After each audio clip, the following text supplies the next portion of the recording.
അടുത്തതായി നമ്മൾ പഠിക്കാൻ പോകുന്ന ഭാഗം characteristics or features of non profit organisation. കഴിഞ്ഞ ക്ലാസ്സിൽ നമ്മൾ മീനിങ് പഠിച്ചിട്ടുണ്ടായിരുന്നു. ആ മീനിങ്ങിലൂടെ നമുക്ക് മനസ്സിലായത് നോൺ പ്രോഫിറ്റ് ഓർഗനൈസേഷന്റെ പ്രത്യേകത എന്ന് പറയുന്നത് സർവീസ് മോട്ടീവ് ആണെന്നാണ്.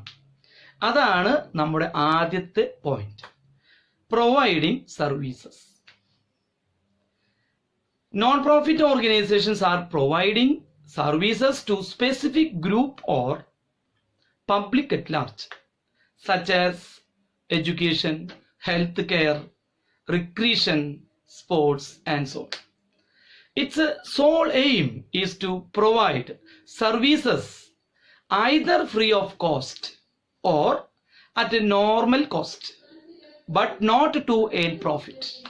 ലാഭമുണ്ടാക്കുക എന്നല്ല ലക്ഷ്യം, മറിച്ച് പരമാവധി ഫ്രീ ആയിട്ടോ അല്ലെങ്കിൽ ചെറിയ ഒരു ചെലവിലോ നമുക്ക് പരമാവധി ജനങ്ങൾക്ക് സേവനം കൊടുക്കുക എന്നതാണ് അവരുടെ സോൾ എയിം. അപ്പൊ നമ്മുടെ ഒന്നാമത്തെ പ്രത്യേകത നമ്മൾ പഠിച്ചു, പ്രൊവൈഡിങ് സർവീസസ്.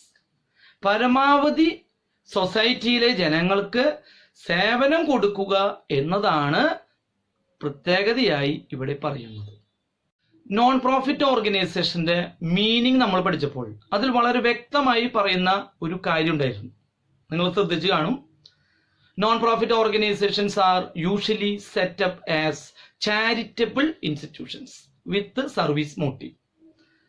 അപ്പൊ അതിൽ നിന്ന് നമുക്ക് മനസ്സിലായി ചാരിറ്റബിൾ ട്രസ്റ്റ് സൊസൈറ്റി ആയിട്ടാണ് ഇത്തരം നോൺ പ്രോഫിറ്റ് ഓർഗനൈസേഷനുകൾ സ്ഥാപിക്കപ്പെടുന്നത്. അതുകൊണ്ട് നമ്മുടെ രണ്ടാമത്തെ പോയിന്റായി, രണ്ടാമത്തെ ഫീച്ചേഴ്സായി നമുക്ക് എന്ത് പറയാം? Charitable trust. Non profit organizations are organised as charitable trust or societies and subscribers of this organisation are called members.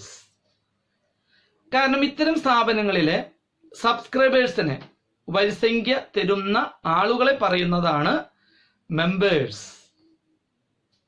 അപ്പോൾ നമ്മുടെ രണ്ടാമത്തെ പോയിന്റിൽ നമ്മൾ വ്യക്തമായി പഠിച്ചൊരു കാര്യമാണ് ചാരിറ്റബിൾ ട്രസ്റ്റ്. മൂന്നാമത്തെ പ്രത്യേകത എന്നുള്ളത് നോൺ പ്രോഫിറ്റ് ഓർഗനൈസേഷനുകൾ ആരാലാണ് മാനേജ് ചെയ്യപ്പെടുന്നു. അതിന് ഉത്തരം കിട്ടിക്കഴിഞ്ഞാൽ നമ്മുടെ മൂന്നാമത്തെ സവിശേഷതയായി. അപ്പൊ ഇത്തരം സ്ഥാപനങ്ങളിലൊക്കെ മെമ്പർമാരുണ്ട് എന്ന് നമ്മൾ പഠിച്ചിട്ടുണ്ട്. ആ മെമ്പർമാരാൽ തെരഞ്ഞെടുക്കപ്പെടുന്ന ഒരു എക്സിക്യൂട്ടീവ് കമ്മിറ്റിയോ അല്ലെങ്കിൽ മാനേജിംഗ് കമ്മിറ്റിയോ ആയിരിക്കും ഇവരുടെ പ്രവർത്തനങ്ങൾ മാനേജ് ചെയ്യപ്പെടുന്നത്. അപ്പോൾ their affairs are usually managed by its managing or executive committee elected by its members. നാലാമത്തെ പ്രത്യേകത എന്നുള്ളത് നോൺ പ്രോഫിറ്റ് ഓർഗനൈസേഷന്റെ സോഴ്സ് ഓഫ് ഇൻകം ആണ്. ഏതൊക്കെ സോഴ്സിലൂടെയാണ് ഇത്തരം സ്ഥാപനങ്ങൾക്ക് ഇൻകം ലഭിക്കുന്നത്? നമുക്കറിയാം, ഡൊണേഷന്റെ രൂപത്തിലായിരിക്കാം, അഡ്മിഷൻ ഫീസോ അല്ലെങ്കിൽ എൻട്രൻസ് ഫീസിന്റെ രൂപത്തിലായിരിക്കാം, അല്ലെങ്കിൽ മെമ്പർമാരിൽ നിന്നും ലഭിക്കുന്ന വരിസംഖ്യ അല്ലെങ്കിൽ സബ്സ്ക്രിപ്ഷന്റെ രൂപത്തിലായിരിക്കാം, അല്ലെങ്കിൽ ഗവൺമെന്റ് നൽകുന്ന ഗ്രാൻറ്റുകളുടെ രൂപത്തിലായിരിക്കാം. ഇതുപോലെയുള്ള സോഴ്സിലൂടെയാണ് നോൺ പ്രോഫിറ്റ് ഓർഗനൈസേഷന് ഇൻകം ലഭിക്കുന്നത്. അഞ്ചാമത്തെ പ്രത്യേകതയായി പറയുന്നത് നോൺ പ്രോഫിറ്റ് ഓർഗനൈസേഷനുകളിലെ റേസ് ചെയ്യപ്പെടുന്ന ഫണ്ടുകൾ അത് രണ്ട് കാറ്റഗറിയിലേക്ക് ക്രെഡിറ്റ് ചെയ്യപ്പെടുന്നു. ഒന്ന് ജനറൽ ഫണ്ടായും രണ്ട് ക്യാപിറ്റൽ ഫണ്ടായും മാറ്റുന്നു. അപ്പോൾ എന്താണ് ക്യാപിറ്റൽ ഫണ്ട്? നോൺ പ്രോഫിറ്റ് ഓർഗനൈസേഷനുകളുടെ ലോങ് ടൈം പർപ്പസിന് വേണ്ടി റേസ് ചെയ്യുന്ന ഫണ്ടുകളെയാണ് ക്യാപിറ്റൽ ഫണ്ടുകൾ എന്ന് പറയുന്നത്. ഇത്തരം സ്ഥാപനങ്ങളുടെ പ്രവർത്തന ആവശ്യങ്ങൾക്ക് വേണ്ടി മാറ്റിവെക്കുന്ന ഫണ്ടുകളെയാണ് ജനറൽ ഫണ്ടുകൾ എന്ന് നമ്മൾ പറയുന്നു. ഇങ്ങനെ രണ്ട് ഫണ്ടുകളിലേക്കായി നമ്മൾ നോൺ പ്രോഫിറ്റ് ഓർഗനൈസേഷനിലൂടെ ലഭിക്കുന്ന ഫണ്ടുകൾ മാറ്റിവെക്കും. അതായത് funds raised by non profit organizations are credited to capital fund or general fund. ഇതാണ് നമ്മുടെ 5ാമത്തെ പോയിന്റായി നമ്മൾ പറയുന്നത്. നോൺ പ്രോഫിറ്റ് ഓർഗനൈസേഷന്റെ അടുത്ത പ്രത്യേകതയായി പറയുന്നതാണ് സർപ്ലസ്. എന്താണ് സർപ്ലസ്? നമ്മൾ കഴിഞ്ഞ ക്ലാസ്സിലൊക്കെ പ്രോഫിറ്റ് മേക്കിംഗ് സ്ഥാപനങ്ങളിലെല്ലാം എങ്ങനെയാണ് ലാഭം കിട്ടുന്നതെന്ന് നമ്മൾ പഠിച്ചിട്ടുണ്ടായിരുന്നു.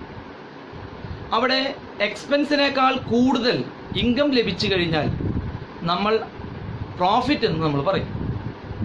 ഇവിടെ നോൺ പ്രോഫിറ്റ് ഓർഗനൈസേഷനിൽ എക്സ്പെൻസിനേക്കാൾ കൂടുതൽ ഇൻകം ലഭിച്ചാൽ പറയുന്ന പേരാണ് സർപ്ലസ് എന്നുള്ളത്. അതായത് അധിക തുക, അല്ലാതെ ലാഭം എന്ന് നമ്മളിവിടെ പറയാറില്ല.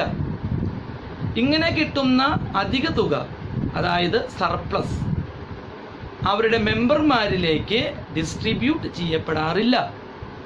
മറിച്ച് ഇത് ക്യാപിറ്റൽ ഫണ്ടിൽ ആഡ് ചെയ്യുകയാണ് പതിവ്. അപ്പോൾ നമ്മുടെ പോയിന്റ് എല്ലാവർക്കും മനസ്സിലായി കാണും. ഈ പോയിന്റ് നമുക്ക് ഒന്നും കൂടി ഓർത്തെടുക്കാം. The surplus generated in the form of excess of income over expenditure is not distributed amongst the members. It is simply added in the capital fund. 7ാമത്തെ സവിശേഷതയായി പറയുന്നത് വെൽഫെയർ ഓഫ് ദി സൊസൈറ്റി എന്നാണ്. നമ്മുടെ profit making സ്ഥാപനങ്ങളിലെല്ലാം അവരുടെ reputation അവർ measure ചെയ്യുന്നത് ലാഭം earn ചെയ്യുന്നതിനെ depend ചെയ്തിട്ടാണ്, അല്ലെങ്കിൽ കസ്റ്റമറുടെ സാറ്റിസ്ഫാക്ഷനെ ഡിപ്പെൻഡ് ചെയ്തിട്ടായിരിക്കും. പക്ഷേ നോൺ പ്രോഫിറ്റ് ഓർഗനൈസേഷനിൽ റെപ്യൂട്ടേഷൻ തീരുമാനിക്കുന്നത് ഒരു സൊസൈറ്റിയിലേക്ക് അവരുടെ കോൺട്രിബ്യൂഷൻ എന്തായിരിക്കും എന്നതിനെ അടിസ്ഥാനത്തിലായിരിക്കും. അപ്പോൾ നമ്മുടെ പോയിന്റ് എന്താണ്? Non profit organizations earn their reputation on the basis of their contribution to the welfare of the society rather than on the customers or owners satisfaction. Non-profit organizationന്റെ അവസാനത്തെ ഫീച്ചറാണ് അക്കൗണ്ടിംഗ് ഇൻഫർമേഷൻ. അപ്പോൾ ഈ point കൊണ്ട് നമ്മൾ ഉദ്ദേശിക്കുന്നത് accounting information ആർക്കൊക്കെയാണ് provide ചെയ്യുന്നത്. നമുക്ക് 2 ആവശ്യങ്ങളാണ് accounting information provide ചെയ്യുന്നതുകൊണ്ട് ഉദ്ദേശിക്കുന്നത്. ഒന്ന്, സ്റ്റാറ്റ്യൂട്ടറി റിക്വയർമെൻറ്റുകൾ മീറ്റ് ചെയ്യുക എന്നുള്ളതാണ് ഒന്നാമത്തെ ഉദ്ദേശം. 2ാമത്തെ ഉദ്ദേശം എന്ന് പറയുന്നത് പ്രസൻ്റ് ആയിട്ടുള്ളതും വരാൻ പോകുന്ന കോൺട്രിബ്യൂട്ടേഴ്സിനും വേണ്ടിയിട്ടാണ് നമ്മൾ അക്കൗണ്ടിങ് ഇൻഫോർമേഷൻ പ്രൊവൈഡ് ചെയ്യുന്നത്. അപ്പോൾ നമ്മുടെ പോയിന്റ് എന്താണ്? Accounting information provided by such organisations are meant for present and potential contributors and to meet statutory requirements. ഇതോടുകൂടെ നമ്മുടെ 8 ഫീച്ചേഴ്സ് നമ്മൾ പഠിച്ചു കഴിഞ്ഞു.